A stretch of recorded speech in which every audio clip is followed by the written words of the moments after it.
What's up guys, CB here. Today we're back with our kind of first video, and today I'm going to be telling you guys the top 10 things I'm most excited about in the new Code of the Duelist pack. So yeah guys, Code of the Duelist is coming out next week with new Link monsters, new archetypes, and there are a lot of things I'm excited for.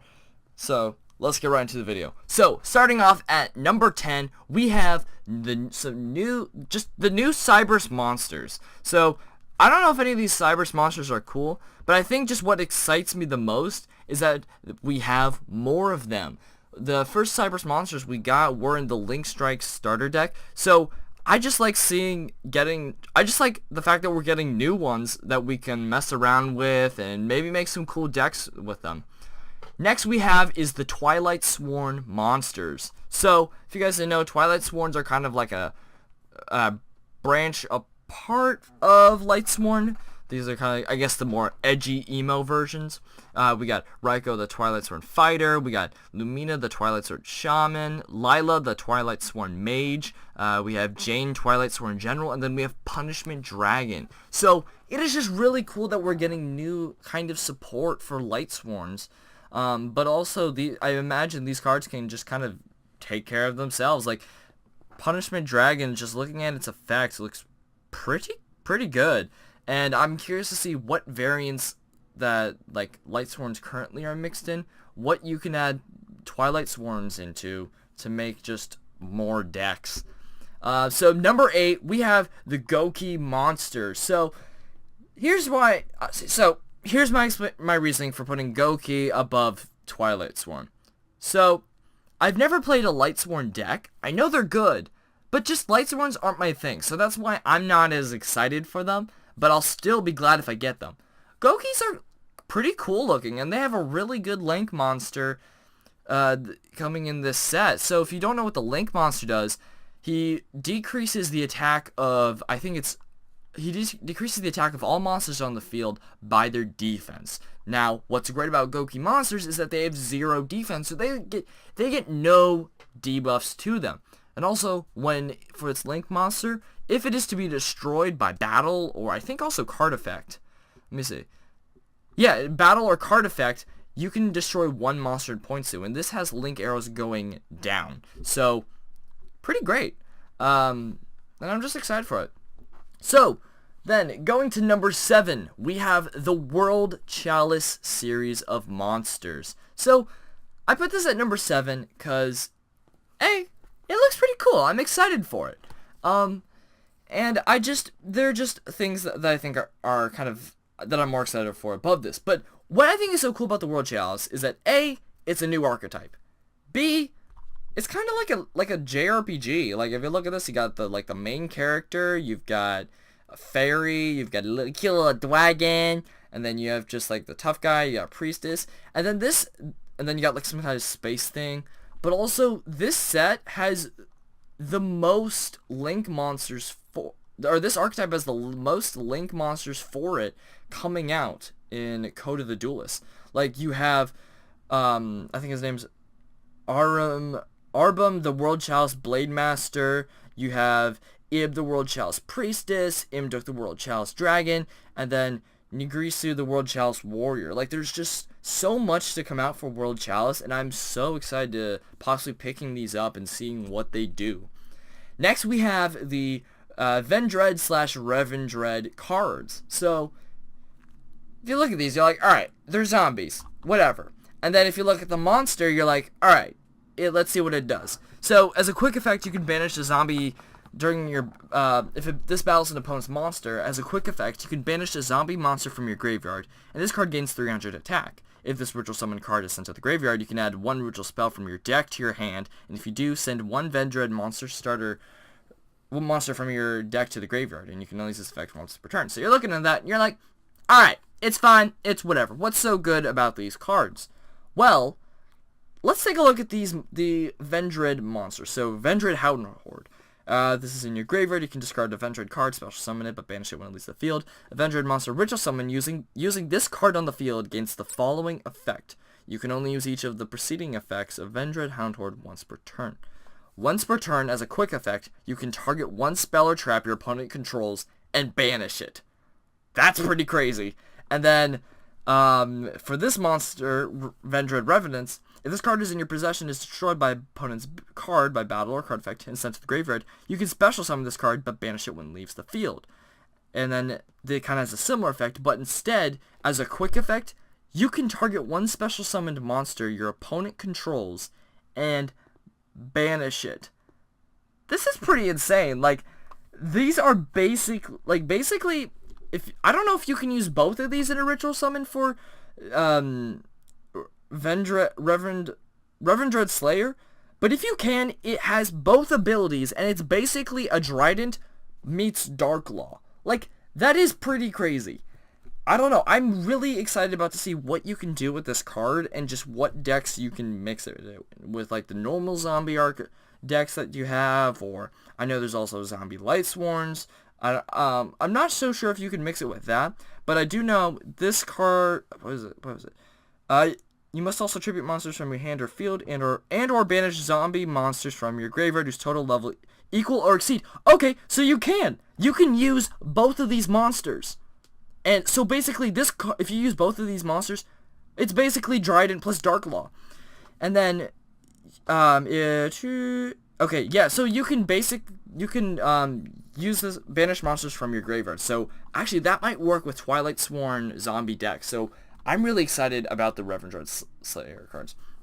So next, alright, so pardon this, ignore the name, it's messed up because of this program. But this is Spellbook of Knowledge. So the reason I have Spellbook of Knowledge here at number 5 is it seems really cool. It's a support for the Spellbook archetype, which I've played some of online, and it seems like a really good set of cards. But it's lower on this list just because I'm not as excited for it. But also, what's so great about this card is that it basically is a draw engine. So if you send to your graveyard a spellcaster monster you control, or a spellbook card in your hand or field, except this card, you can draw 2 cards. So I'm really curious to see what you can mix with this card. I'm curious to see if you can use this in an Exodia deck, because from what I've seen, Exodia decks usually have mostly spellcaster monsters. Not most Exodia decks, but like library Exodia deck, like that's mostly spellcaster. So that's really interesting to see what you can do with this card. So next, for number 4, we have Trickstar Reincarnation. Now, you're probably seeing this at number 4, and you're like, hold on, why is this at number 4 and not higher? If you know what this does, you're probably thinking that. Well, I just think there are things higher up that are more important and what I'm most excited for. But this card, you can banish your opponent's entire hand, and if you do, they draw the same number of cards you banished. And then if you're playing a Trickstar deck, you can banish this card from your graveyard, then target one Trickstar monster in your graveyard and special summon it. So let's think about this. Banishing your entire hand. I have a feeling this is a card that a lot of decks in the new meta might try and use just to get rid of their whole opponent's hand. And I'm going to quickly look up a card. Droll and Lockbird. During either player's turn, if your opponent adds a card from their deck to their hand, except during their draw phase, you could send this card from your hand to the graveyard for the rest of this turn. Neither player can add cards from their deck to their hand. So, let's think about this. If you were to use Trickstar Reincarnation and then Droll and Lockbird, you're basically locking, no pun intended, locking your opponent from using cards for that in their hand for that entire turn. That is insane, if I do say so myself. Like, that is some crazy stuff. Next, for number 3, we have Back to the Front. So this card is awesome. It's basically Call of the Haunted, but it sends it in defensive position. Actually, it's more like Oasis of the Dragon Souls, if you know that card. But what's great about this is that there's no restrictions. So it doesn't have to be level 4 or lower or a specific card type. You just target any monster in your graveyard and special summon it in defense position. Now, obviously, this won't work on Lynx, so you can't do that. But I think this is going to be a really great card, and it's going to be a must pick up if you can get it. Like, if you get this card, keep it. Because, like, unlike Call of the Haunted, you don't have to worry about this card being destroyed on the field, because it's not an equip spell, or it's not an equip trap. So, or like a continuous trap that equips. So, you don't have to worry about this getting destroyed. You just use Back to the Front, resurrect your monster, and then there you go.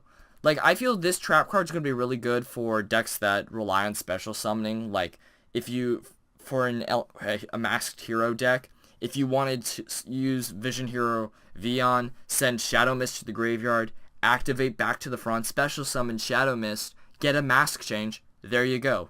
Dark Law. I can see so many, like, combos that you can use this card. This could be crazy. Now, for number 2, this is got to be, like, I'm really excited about this card. Like, I was considering putting this at 1 or 2, but I just never, I put it at 2 because of number 1. So, number 2, Heavy Dust Storm, or as it's going to be called over here, Heavy Storm Duster. Target up to 2 spell or traps on the field and destroy them. You cannot conduct your battle phase the turn you activate this card. So let's think about this. This is basically Twin Twister if you place it set face down and you don't have to discard a card. Like, this card is going to be extremely good in getting rid of your opponent's back row. Like, if you, again, I think this is just another card where if you happen to get in the pack, like, hoard these. Like, I wouldn't be surprised if this gets either semi-limited or limited, or even if it gets too crazy, like, banned. Like, I doubt it will get banned, but still. But, again, what's so great about this card is that you can use it during your opponent's turn, and you won't lose your battle phase, because it's not your turn. Like, this card is just crazy good. And then for number 1, what I'm most excited about is just all of the Link monsters coming out in this set. There are so many Link monsters. Like, there's 10 Link monsters, and I think the reason I'm so excited is because of the Link Strike starter deck only give us 3 Link monsters: Decode Talker, Honeybot, and then Link Spider. Which really the only good one in that starter deck is Decode Talker, with Link Spider at 2nd and then Honeybot at 3rd. Like, there wasn't enough Cyberse monsters in the starter deck to really, like, utilize Honeybot for most decks. Like, I tried mixing around some of the starter deck cards with other decks, and it just didn't really work great.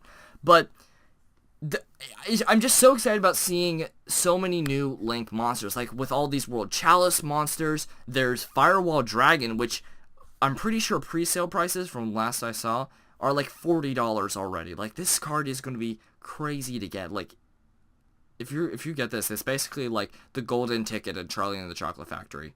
And then you got Gaia Saber, the Virtual Knight. That's going to be, it's a normal monster, so it's like, it's whatever. But it's still, I imagine, it's probably going to be useful in some decks. Goki, the Great Ogre, with it being able to protect itself. Ib, the World Chalice. Imduk, the World Chalice Dragon. And then Mrs. Radiant. Let's talk about this card for a moment. This card is probably going to be used in so many decks. Like I imagine Zodiacs are going to probably use it because all Zodiacs are Earth-type monsters. I know I'm going to be picking up this card if I'm lucky enough to get it, to use it in my Spiral deck. So I can just, like, all I have to do is just basically go, Quick Fix, Machine Duplication, Mrs. Radiant, there you go. Or, Quick Fix, Special Summons, Super Agent to the field, Mrs. Radiant. Like, this card is probably going to be one of the really good Link monsters used in the meta. And also, just what's so great about this card is that when it's destroyed by battle or card effect, you can add this card from your graveyard to your hand. Like, it doesn't say you can't add itself. It can basically add itself to your back to your extra deck. So this card is going to be really good. And then also just Nagrisu, the World Chalice Warrior, Topologic Bomber Dragon, and then Trickstar Holy Angel. Like, again, I'm just so excited about all these new Link monsters coming out. So, anyways, guys, that's the end of the video. If you guys did enjoy, make sure you hit that like button down below for more Yu-Gi-Oh videos, and comment down below what you guys are most excited about in the new Code of the Duelist pack. If you think I should have changed this in a specific order, post your reasons down below. I'd definitely love to read them. But anyways, guys, like, favorite, subscribe, and I will see you guys later. Peace.